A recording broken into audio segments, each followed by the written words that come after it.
Hello everyone, good afternoon. We will start, maybe some late joiners will come later in a minute. I will just take a very few moments to say a few words about this keynote lecture and the place and significance of this keynote lecture in the week, in the whole course of the week. So first of all, thank you for being here. We're happy to see that a lot of people are still here today. It's really nice, and for those of you who were at the gala dinner, I hope you also enjoyed, meeting people in person and being able to talk and eat and drink together. We thought it was really enjoyable. I just wanted to take a moment to say that so this is a bit of a special plenary because it's the last one of the week. It's also the last plenary of the ESA RNDIS network. And it's interesting because we started this International Week on Monday. For those of you who were already here on Monday, maybe not a lot, but we started the week with a roundtable on the theme of inclusion and well-being, and that was a roundtable with local actors, local practitioners, associations, policymakers. So we were discussing really the micro-level issues from a micro-level perspective of actors really grappling with education policies and all the contradictions and injunctions that these policies on inclusion and well-being involve for these people. We are today really happy to close the week and the ESA conference with a more global perspective on the themes that were really at the core of this week, inclusion, well-being, equity, which were also at the core of the ESA RNDIS midterm conference, of course. But this time to look at these themes from a more global perspective, looking at the conception of education constructed by international organizations and agencies. So a reflection that will allow us to take a step back from local level, from the national or regionally centered perspective, and hopefully, and I'm sure, being able to connect it to wider developments and wider trends that are happening globally. So on behalf of the SIEF organizing committee, I would like to thank Professor Bonal for accepting our invitation, the invitation from the scientific committees of Research Network 10, of AREF and SSRE. We are really happy to welcome you today, to host you, and it's an honor to welcome you today. Thank you very much. And I will now give the floor to Aina Tarabini. I think you all know her on the board of RN10.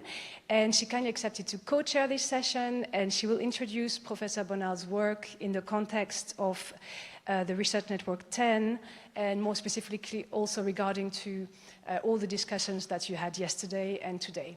So, Aina, I'll give you the floor.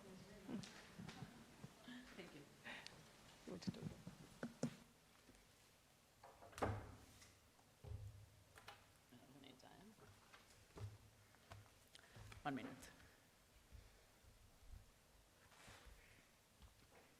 Okay.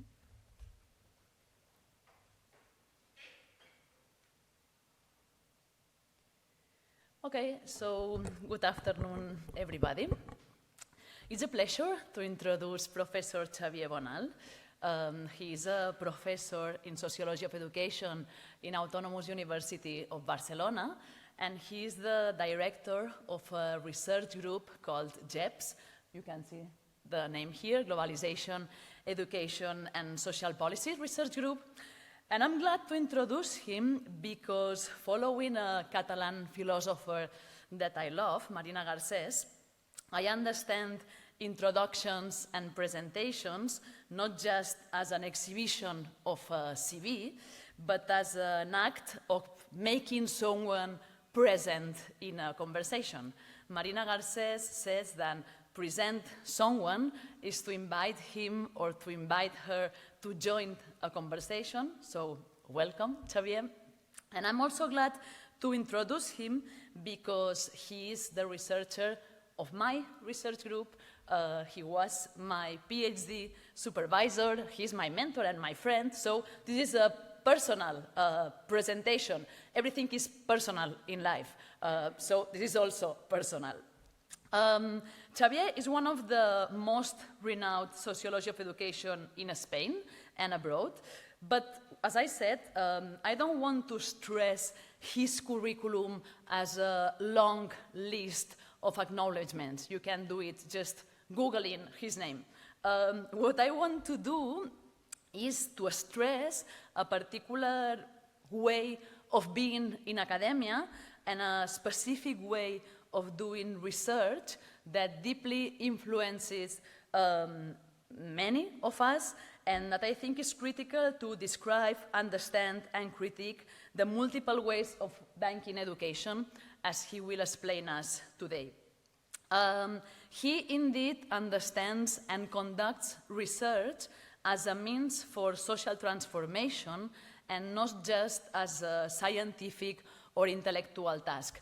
In our research group, we understand that these parts of research goes together, and he did it very well. In fact, research is a social practice, it's not neutral, and so it has to, it cannot be neutral in front of social inequalities. It needs to stand up in front of injustices and also to provide the means to transform social inequalities.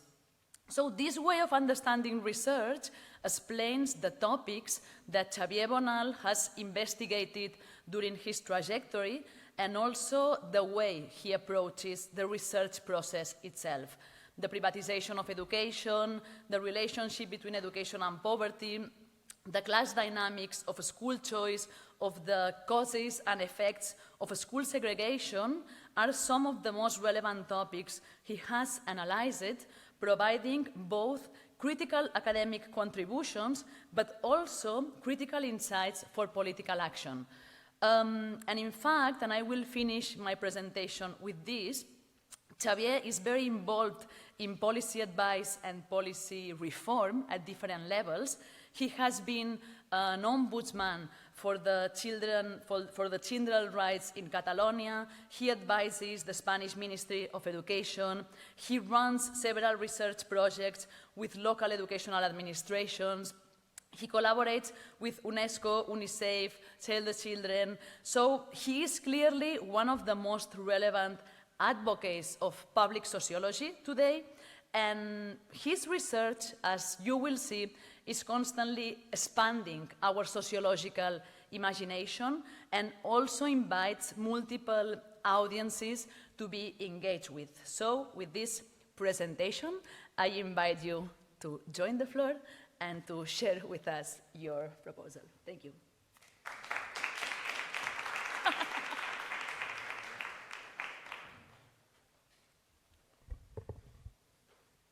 I really don't know what to say now, guys.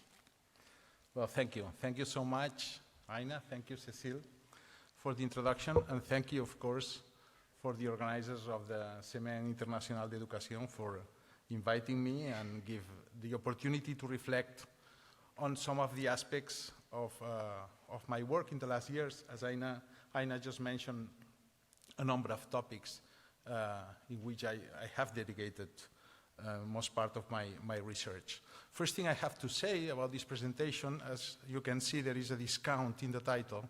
There were 7 theses in the original title.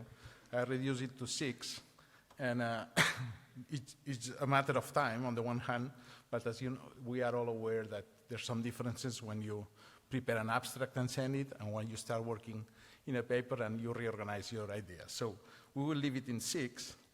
And basically, what I want to show in this presentation is to reflect, especially, this is a paper about power, okay?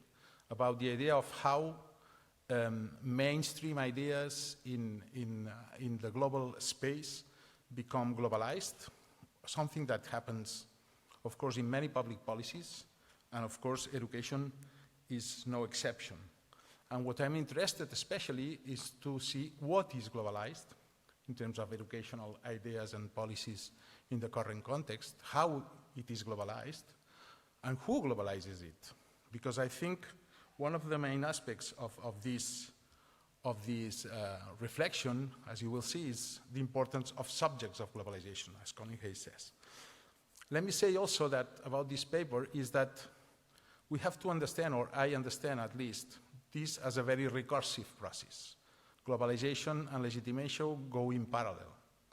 Policies become legitimate as much as they are globalized, and the more global they become, the more legitimate they come.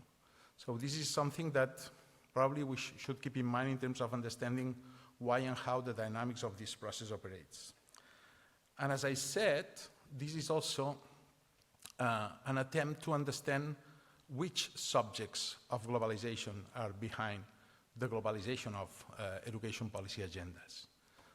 Why I say that? Because, for instance, quoting Colin Hay, the political scientist, the British political scientist, he said, globalization in many occasions is presented as a process without subjects.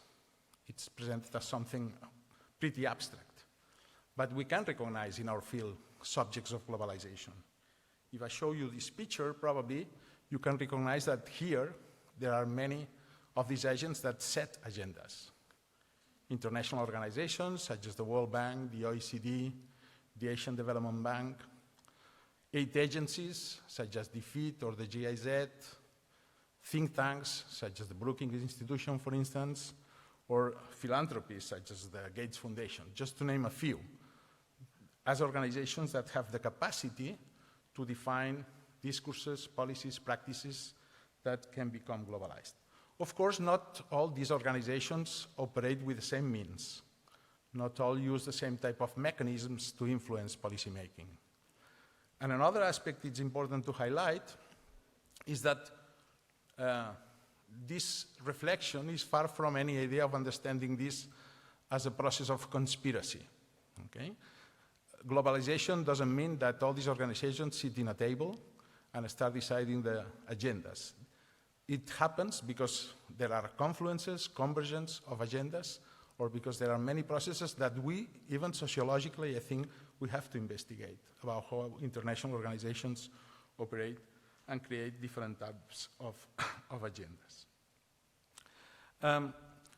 Two more comments about the paper. The first one is that I understand this as an open synthesis of critical work. It's not a closed one. Actually, I've been incorporating reflections on this paper along a number of years while I was understanding as part of the research how specific ideas and mainstream ideas were globalized. And also, just to comment that if you like, we can understand this exercise, this sociological exercise, as a process of policy arbitrariness. We know the concept of pedagogic arbitrariness a la Bourdieu, and we can understand that this is a process of how specific policies, which after all are not the only ones feasible and possible, become globalized as an act of symbolic violence. Let's enter into the concept of banking. Why do I call banking education policy to this? This is taken, of course, from the works of Freire, as many of us probably we became fascinated in the 70s, when not in the 70s, I was still young in the 70s, despite I get old, but after in the 70s, Freire wrote The Pedagogy of the Oppressed, and the concept of banking education to describe mainstream and dominant forms of transmission of world visions, of how a model of education that reinforces the lack of critical thinking and knowledge ownership in students, which in turn reinforced oppression. What really fascinated me at that time when I read the idea is that with Freire you could understand not how just power and domination operated, but how acquisition of power had effective results. So the question of acquiescence of the dominated became very, very important in the analysis. And when later on I read the works of Stephen Lukes, I could realize that on the 3 dimensions of power, that there was a clear alignment between the last dimension of Lukes' power relations and the ideas of Freire about banking education. I think there are 3 main characteristics of the concept that can be easily unpacked and then taken as reference to understand also banking, not just banking education, but banking education policy. Let me show it to you first. The first one is, as we know, this is the very simple one and the most clear one. There is a power relationship between the educator and the educated. The idea of that education is an act of depositing knowledge. Quoting Freire, education thus becomes an act of depositing, in which the students are the depositories and the teacher is the depositor. Instead of communicating, the teacher issues communiques and makes deposits, which the students patiently receive, memorize, and repeat. This is the banking concept of education, in which the scope of action allowed to the students extends only as far as receiving, feeding, and storing the deposits. This is the main definition. And it is not difficult to understand that we can actually extend this characteristic to the idea of banking education, as many of these actors I showed to you act as teachers of education policy, mainly. They really prescribe solutions. It's not by chance, for instance, that the World Bank calls itself the knowledge bank, are the owners of the good policies. And then instead of dialoguing, proposing, opening ideas, they just prescribe from the point of view of banking education policy. The second characteristic is that it is a prescriptive model aiming to transform the consciousness of the oppressed. And in any case, it's not thought to change the situation of the oppressed. I think here it's not difficult to think about the World Bank or the OECD as actors or other international organizations. They usually prescribe solutions and transform consciousness to the extent that the receivers even adjust their needs to the solution formulas. They can be understood actually more as solution carriers than people or institutions with the capacity to solve the specific or existing problems. To the extent that they define what should be in the agenda. For instance, it's very common that when the World Bank issues credits to education and development, what they do is to put a list of what can be fundable on their side. So countries actually receive funding from what is considered these best policies. The OECD uses PISA, as you know, to put certain education problems as central, such as issues of school autonomy or educational entrepreneurialism. These aspects are very crucial in terms of prescribing what are the solutions, where have to be found. It's very interesting, for instance, in this field to look at the work by Bob Lingard, the Australian sociologist, that brilliantly shows how policymakers knock on the door of OECD analysts and officials in search of solutions of problems that actually OECD analysts have defined in advance. They are not their own. And the final characteristic is the objective of control and rejection of any form of alternative knowledge. This quote by Freire illustrates very clearly, no oppressive order could permit the oppressed to begin to question why. So as much as important is to prescribe policy solutions, is also the capacity to eliminate alternative forms of knowledge, or just to delegitimate in some way, just to avoid any question about why. And this is mainly done by controlling the process. So it's not that the idea launched has to be legitimate and has to gain legitimacy, but the process by which these ideas are controlled and put on the mainstream discourses are also important. It's not by chance, for instance, that the World Bank has much more capacity to produce policy papers than any other department, university department in the world.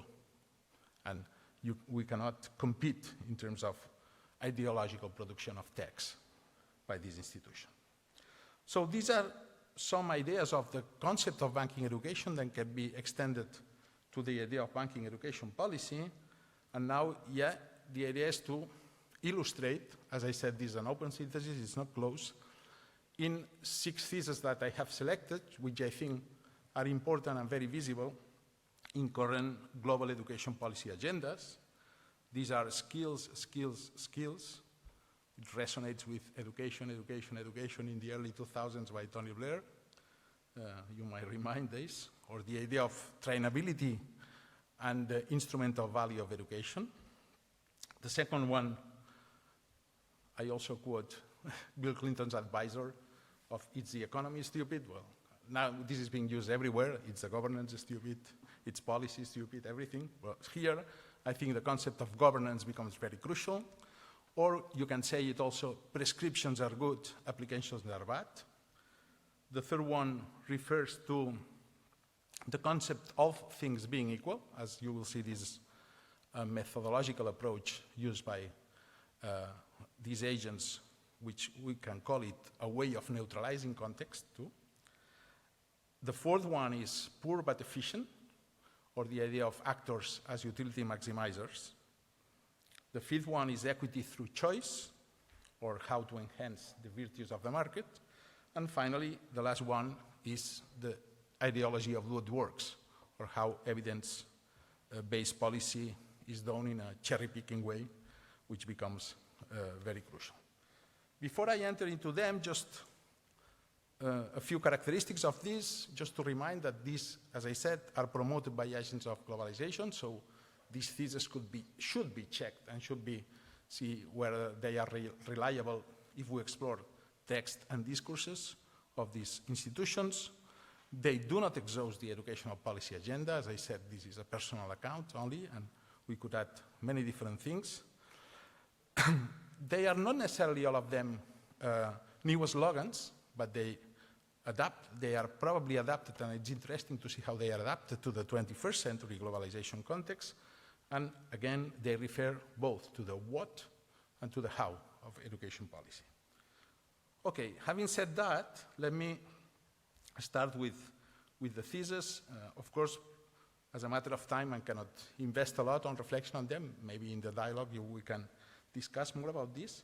The first one is, if we reflect on how human capital theory in the last 50 years has been dominant in prescribing paradigms in education policy, we can easily recognize the instrumental value of education, the idea of that education is mainly an institution that has an economic function to accomplish. That's very clear. But we also know, and there are good examples of how the human capital theory itself as a paradigm has been changing along all these years. If you take, for instance, what happened in the 70s with the manpower planning forecast strategies to give credits to education, what the World Bank, for instance, and governments prioritized was knowledge applied to economic development.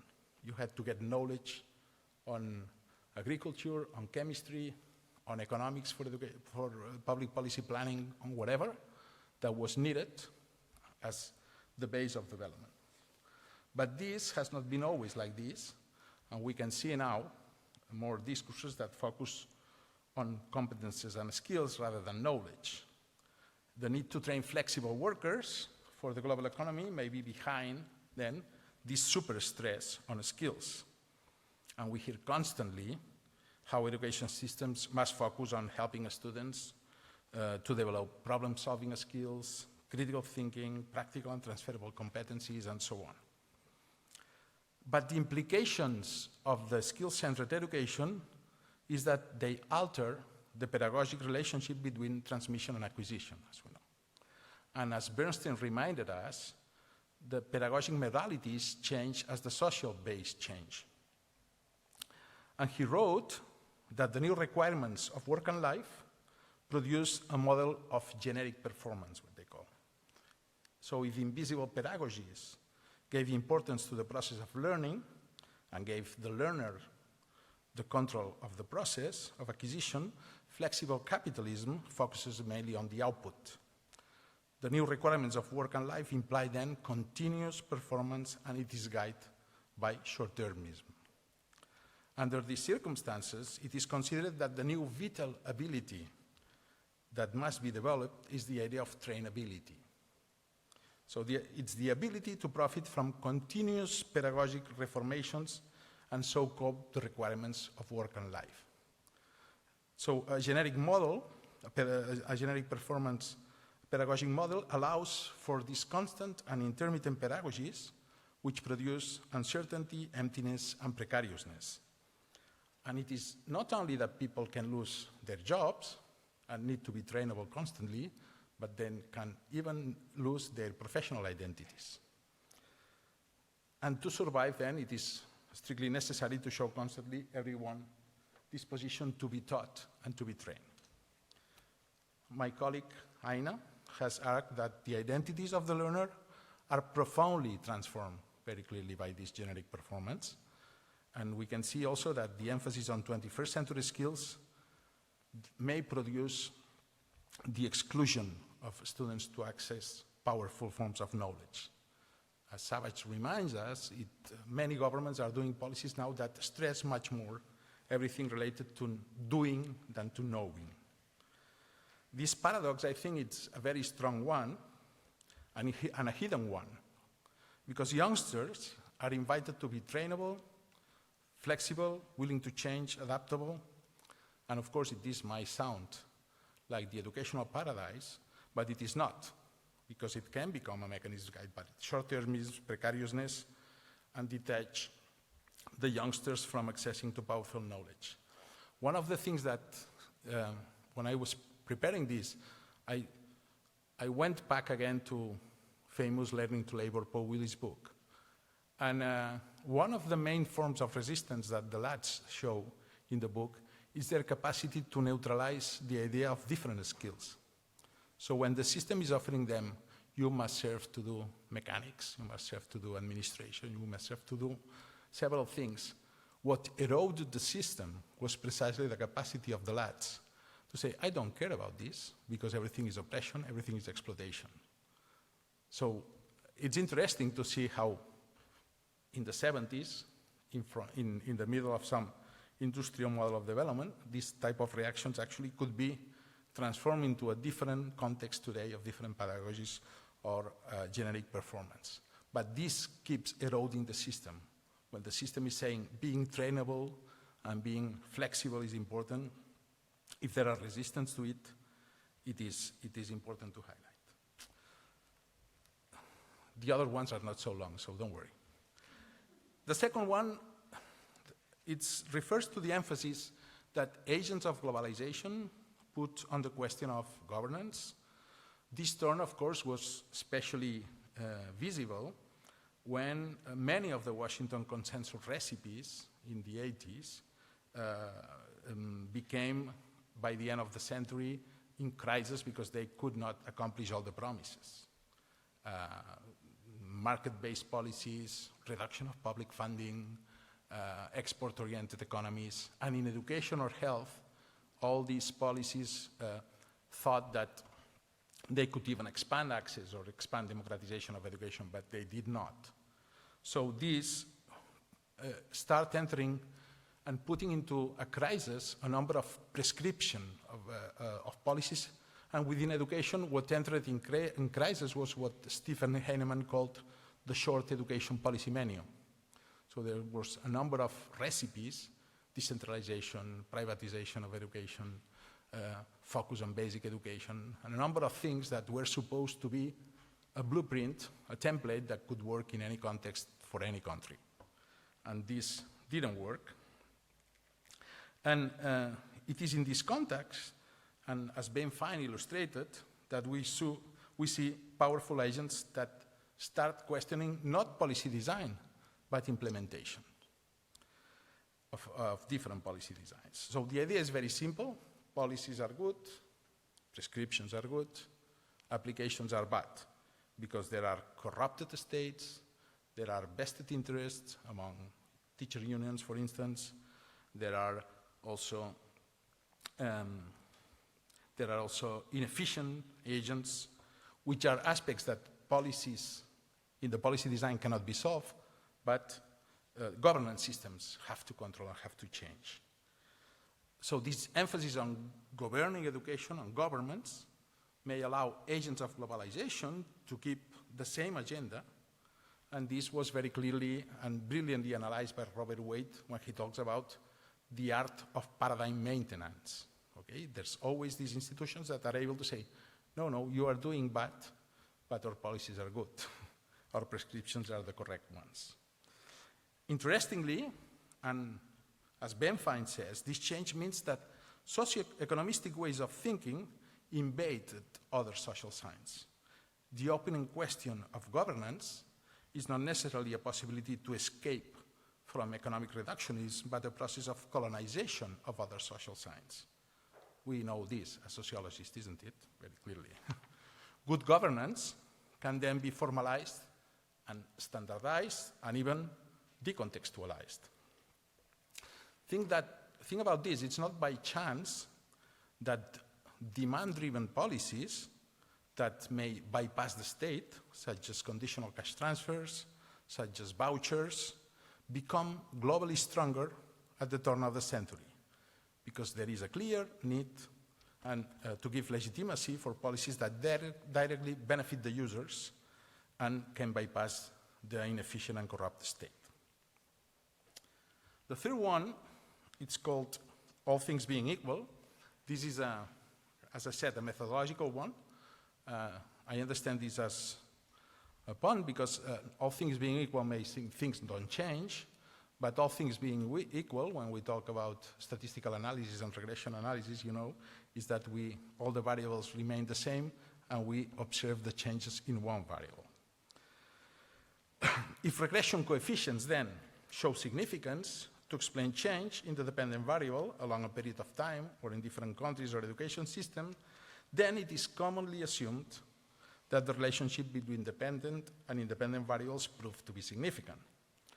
And this method of providing evidence easily interprets correlations as causal connections, without exploring how real mechanisms of how things can change are implemented in different contexts. And context only matters as it may alter the specificities of the model, but policies linked to mathematical formality that reduces social complexity are reduced to formal equations.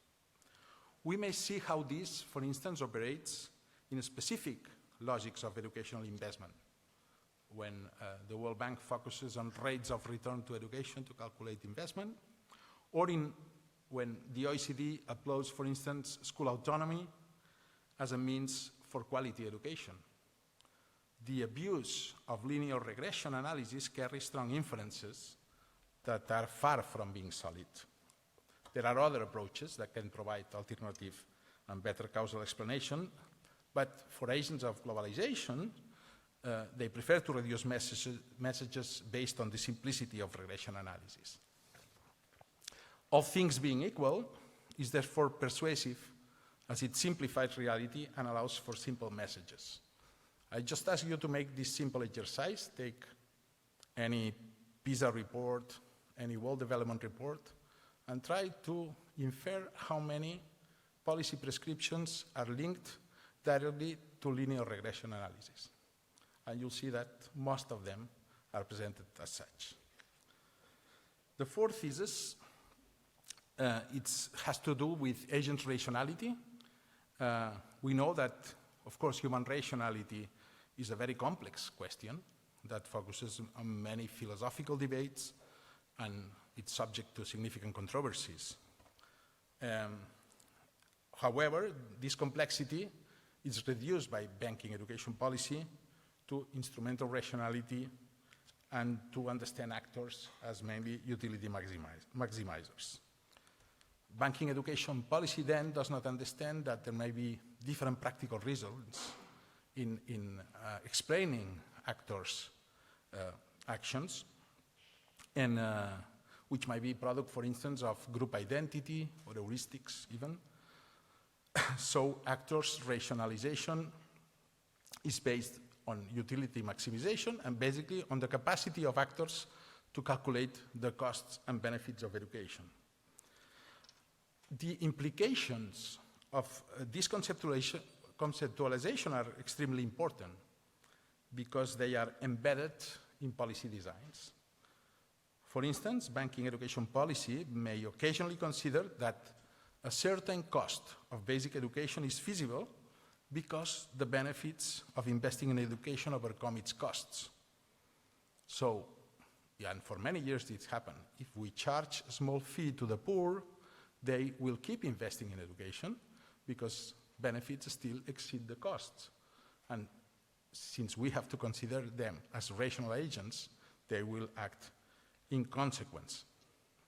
But we know that agents may have many different practical reasons which differ from instrumental rationality, and these reasons may explain many unexpected or even undesirable policy outcomes. Let's take another example, which is very common, as we know. It is very assumed that objective information is a key input of adequate decision-making. The example of a school choice is a very clear one. Many education systems provide information, for instance, on school results in order to orient parents to make the right choice. Probably the most clear paradigm is Chile on that. But there's a lot of research also that shows that for many families, performance may not be relevant enough or the main reason for making their choices. And we have examples of aspects that have to do with security, with the existence of community networks that are clearly. So this instrumental rationality, act of rationality, is a middle class act of rationality. And it is important because when policies are designed from such paradigm, they are designed with the principle that I call it as if. So actors should act as if they would be rational maximizers. But we know that, and that's part of, I think, one of the things that our research groups puts more emphasis. We really want to explore how actors do not react as if precisely. What are the different practical reasons that orient the responses of the actors? The fifth one, we are getting there. In the last decades, banking education policy has shown great capacity to underline, all of us know, the virtues of the market. But the interesting thing is that they are not doing only enhancing these or underlining these virtues from an efficiency or effectiveness perspective, but also now from an equity perspective. While global education policies stress first the role of education market based on arguments of higher efficiency and effectiveness, in recent years, we witness the increased emphasis on the virtues of the market to ensure educational equity. And we can ask ourselves why this happens. How is it possible when we really have lots of evidence in which we show that a more market-oriented system produces higher level of inequality? I think that the reason has to be found in the capacity of banking education policy to redefine equity. Equity is not anymore the result of a fair distribution of resources, but as a possibility of choosers to have equal conditions to select the best education for their children. So if you want an equitable system, you don't have to equalize conditions of schooling. What you have to do is to equalize conditions of choice. From this perspective, what is unequal is then the impossibility to choose. The poorest have also then the right to choose, and policies should guarantee that they can do so. Just to think about the effectiveness of this idea, think, for instance, how in Chile, which was a highly marketized system, the inclusion education reform has tried to change these conditions, and there were parents' demonstrations about the right to choose. Not asking for the right to education, but the right to choose. So it's a clear example, I think, of the penetration of this paradigm. Right to education is therefore easily transformed into this right to choose under the best conditions. Okay? And interestingly, also, banking education policy does not deny the potential negative effects of a school choice on education inequalities. If you read, for instance, this report that you have in the screen, Balancing School Choice and Equity, you would see that the OECD actually proposes solutions to balance. But what is interesting is that this is understood as that it can be solved by regulating choice. Okay? Choice is still there. So what government should do is try to find the balance because, as I said, equity is understood through choice.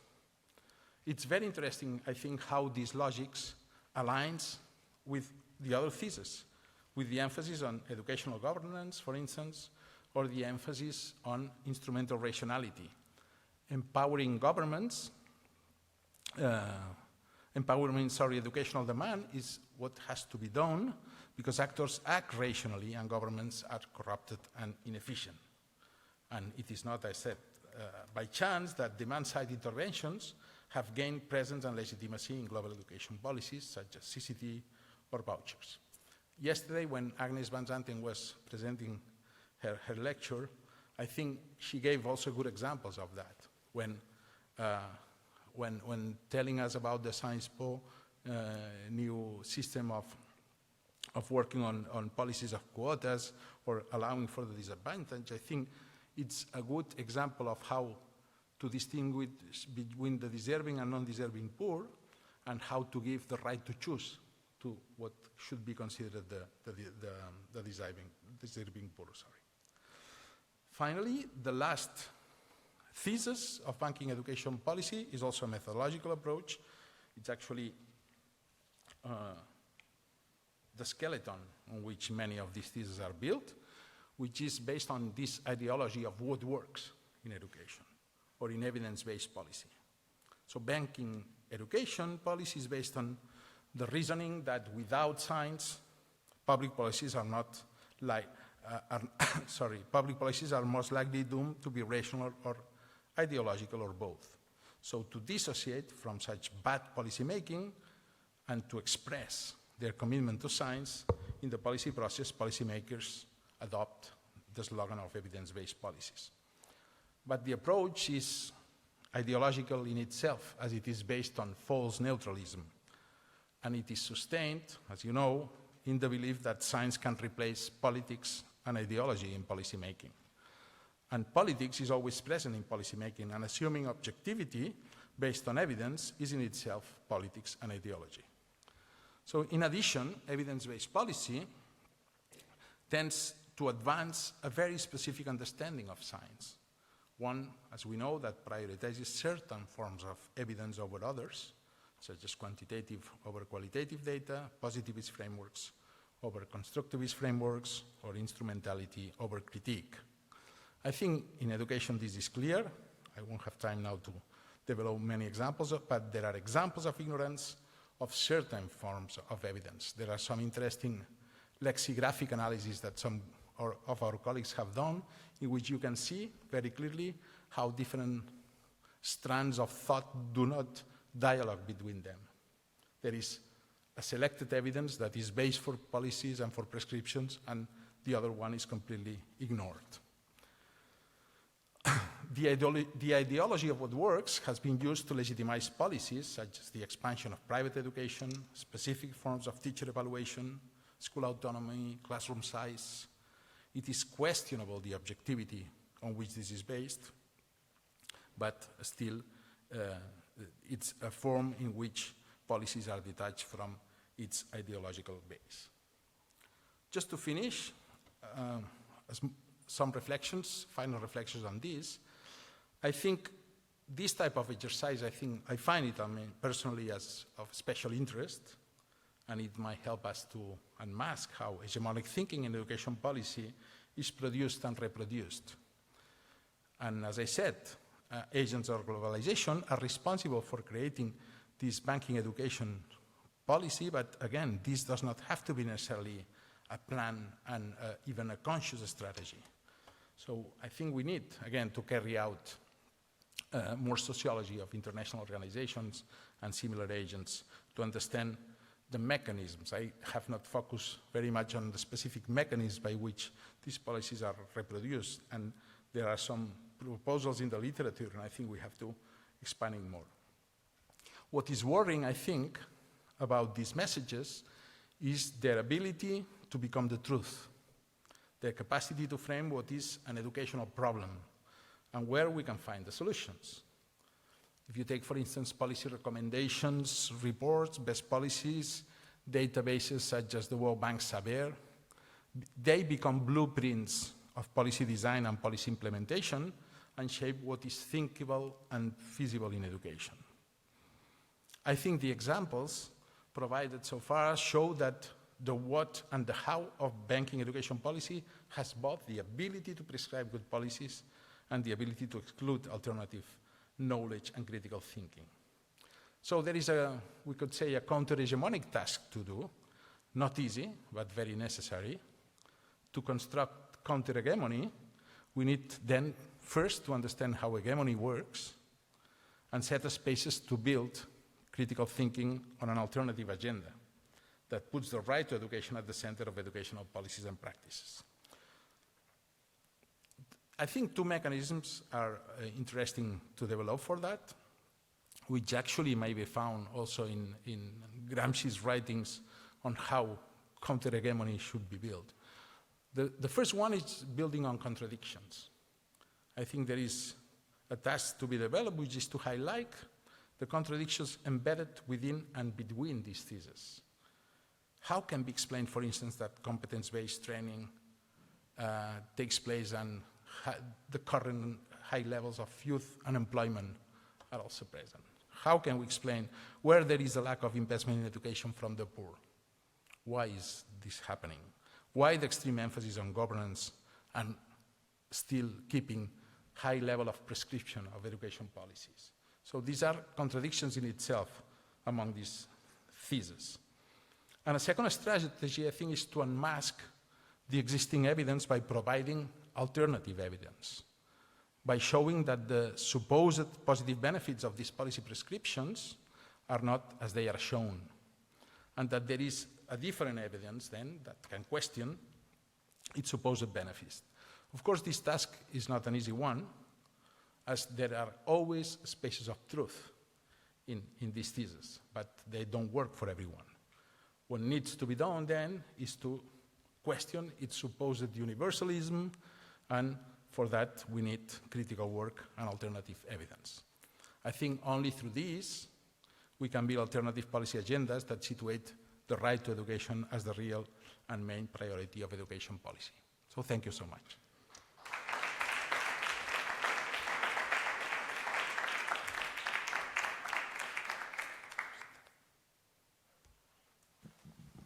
Thank you very much, Xavier, for this thought-provoking presentation.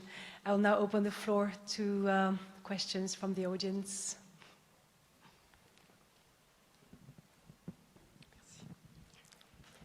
Yes, thank you very much for this inspiring address.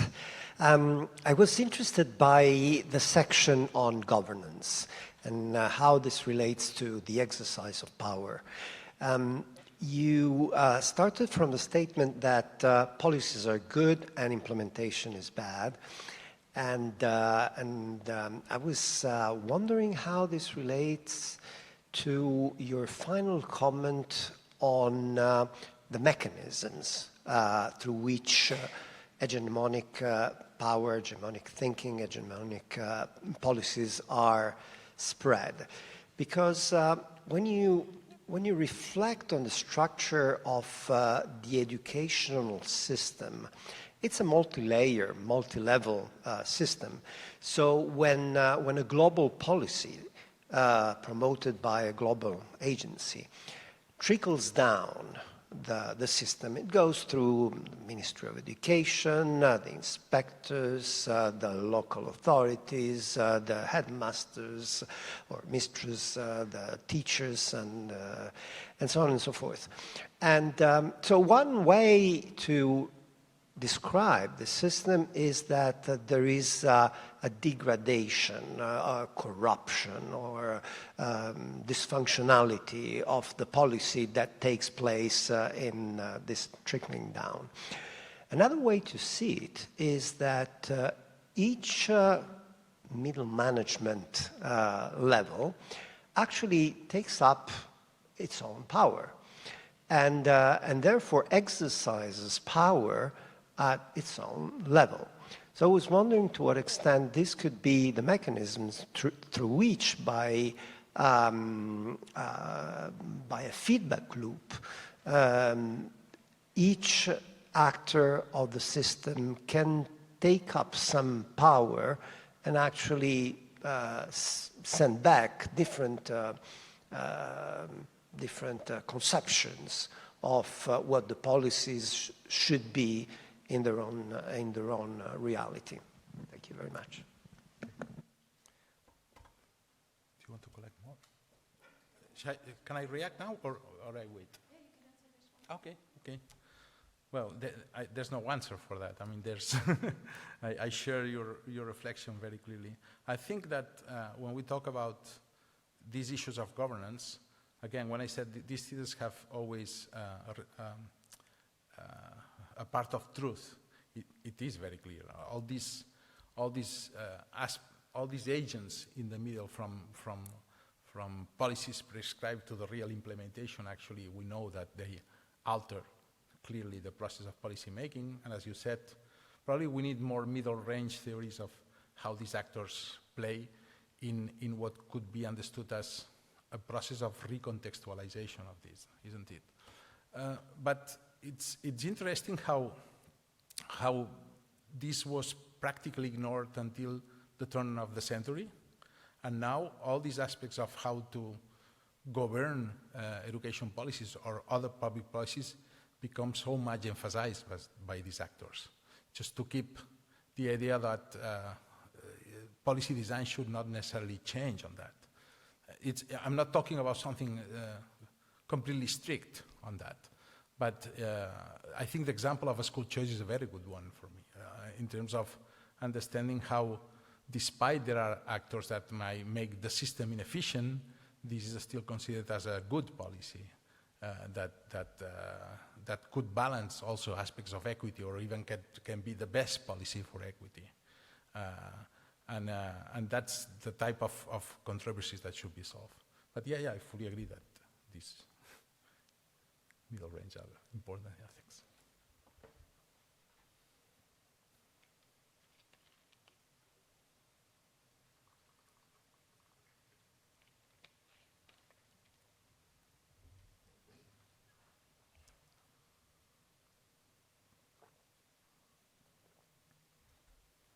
Friday afternoon.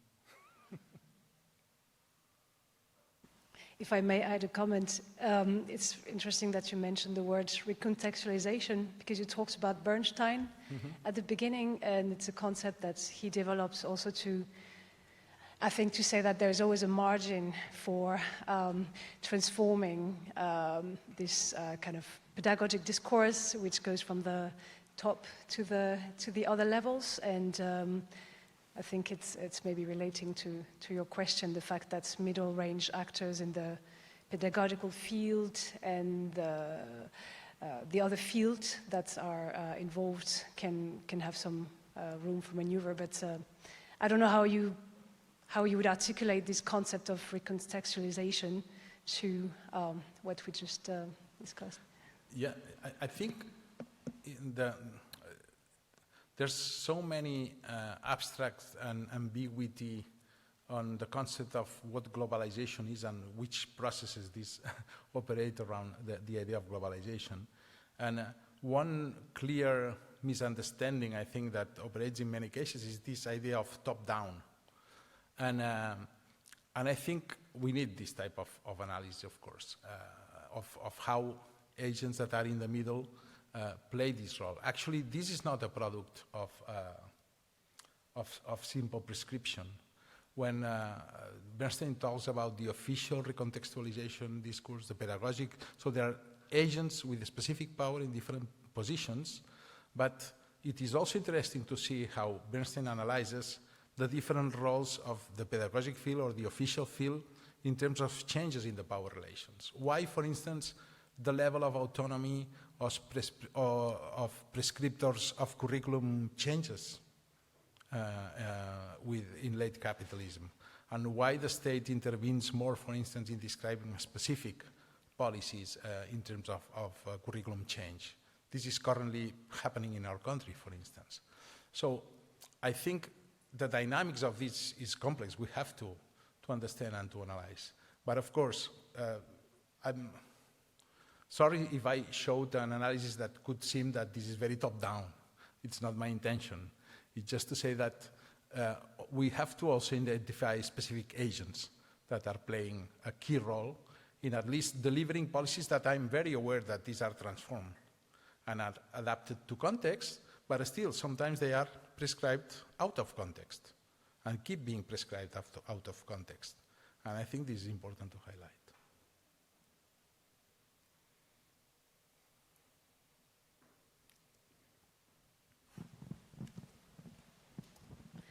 Thank you. Maybe following this line of research, you said at the end of your presentation that you suggest to go into two directions, building on contradictions and building on reality. And even if I agree with realist evaluation, I don't really like the notion of building on reality, because realities can be multiple. But maybe we need to add this idea on building on subjectivities. So you are pretty aware of this idea of the politics of subjectivity, of Juan Carlos Tedesco, etc. So to what extent this politics of subjectivity can be the way to challenge this banking education policy? I don't know. I'm sure there's a, when you refer to subjectivities in the sense that that Tedesco used this idea, I think, because he could witness that years and years of educational reform did not change much.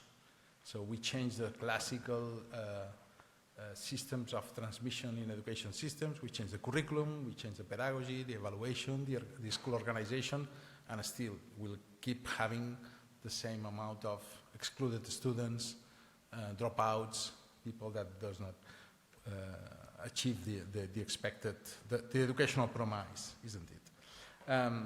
And yes, I think this is one of the tools. It's one of the tools in how to make policy designs more focused on students' needs, especially if we take the first thesis on skills. I think this is a crucial aspect on how to build counter-hegemonic policies on this.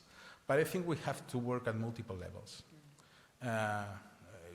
Understanding it's a counter-hegemonic, not task, it's a counter-hegemonic project, what should be built.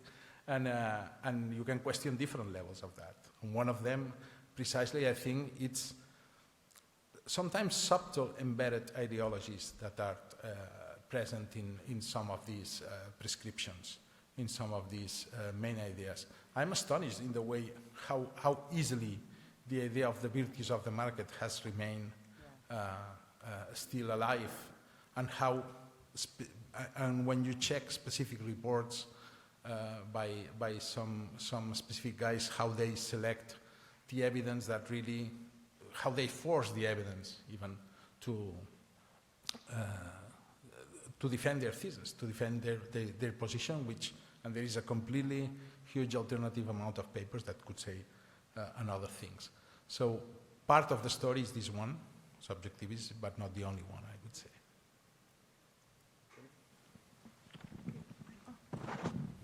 Hi. You speak a lot about the tension fields between organizations and universities. And in education, this is particularly happening with the OECD, with the PISA reports, because if PISA brings out a report, it's widely reported in the media. But I was wondering, as a scholar, by using PISA, you're also legitimizing the hegemony that the OECD currently has. So do you see it as something wrong, or how to deal with it? Thanks. Good question. I don't think it's very effective. That's a personal opinion, of course. This is not a scientific opinion at all. It's a political opinion. I don't think it's very effective to react to PISA by saying, let's not use it. Let's ask by letter to Andreas Schleicher, don't be so strong. Don't try to reach so much. I think we have an instrument. And we have incredible databases that we have with PISA that we never had before, but they can be used differently. And maybe you can push for a different type of PISA, and we can push for a different type of questions, and especially we can push for a different type of analysis, and for showing part of the reality that is not shown in some of the analysis. Second thing I want to say is that I'm not saying, for instance, today that the OECD, when prescribes based on PISA, everything that produces is neoliberal. I think this is a mistake. This is not true. Actually, there's many equity-oriented policies that are very interesting that have been promoted. But we have to struggle between what kind of reformism we want to tolerate here on that, isn't it? And there is a lot of scope to debate and to talk about it. But I don't think that this type of objection, general objection, is productive for us, because like it or not, they will be still there for years. Yeah, thank you very much. Thanks. Hi. Hi, Jan. Yeah, I was particularly struck with that idea of skills, and the fact that focusing more upon skills really erodes people's identity and the position they take in society. And for me, that really aligns with the idea of liquid modernity by Zygmunt Bauman, the fact that the structures that we had in modernity were actually melted down, and nobody actually has a firm footing anymore to contribute to change. And it is something actually also that we see in our students, our higher education students, where we have to focus much more on skills. In the last couple of years, we have to make the link to the labor market. And sometimes I have the idea that the more we focus on the labor market and try to convince students that they have, sociology students, that they have what it takes to make it on the labor market, that they're more and more insecure. Precisely because we are maybe eroding that position of a sociologist, a practitioner maybe, that has a firm footing in theory, and not just in research skills, presentation skills, and stuff like that. Now, and that's what I want to ask you, how could we try to cope with that? Well, what Bauman actually says is we have to go to a re-solidification. We have to create that firm footing again, and that resonates, I think, also with your application of Paul Willis, if you don't have that firm footing anymore. So does that mean a conservative logic? In the sense that we go back to not just social class, but maybe other types of fixed categories that people can use to jump for change. I think this is very, very interesting and good question. I don't know if I can answer properly, but I think this resonates me to the tension of the work of Michael Young when he talks about back to basics, and about back to basics, back to powerful knowledge. After many years of he was criticizing curriculum and creating the sociology of curriculum, isn't it? But I think the idea of generic performance by Bernstein, I think it's a good one to understand that. Because it's not that, I think the way skills are treated in global economy or by this, I think we should be able to differentiate also from competencies. And how can you actually match the idea of skills-oriented or something that has been highly oriented to the labor market? We receive this message, and at the same time, we say that this is changing constantly. We receive the message as lecturers, as professors, as that we have to do a competence-based education, and then you won't get a European project if you don't show impact on the labor market and the capacity of your studies to have higher rates of labor insertion and so on. But at the same time, you cannot provide what is specific of different jobs because this is constantly changing. I think this is difficult. We run the risk, and I have not reflected enough about this, but the idea of Michael Young back to basics and back to curriculum like this, it's a controversial one, I think. And we have to be very aware that we run risks in terms of going back to models that they were not good for the working class either. They were not good for excluded people. So something else has to be made, but I don't know what exactly.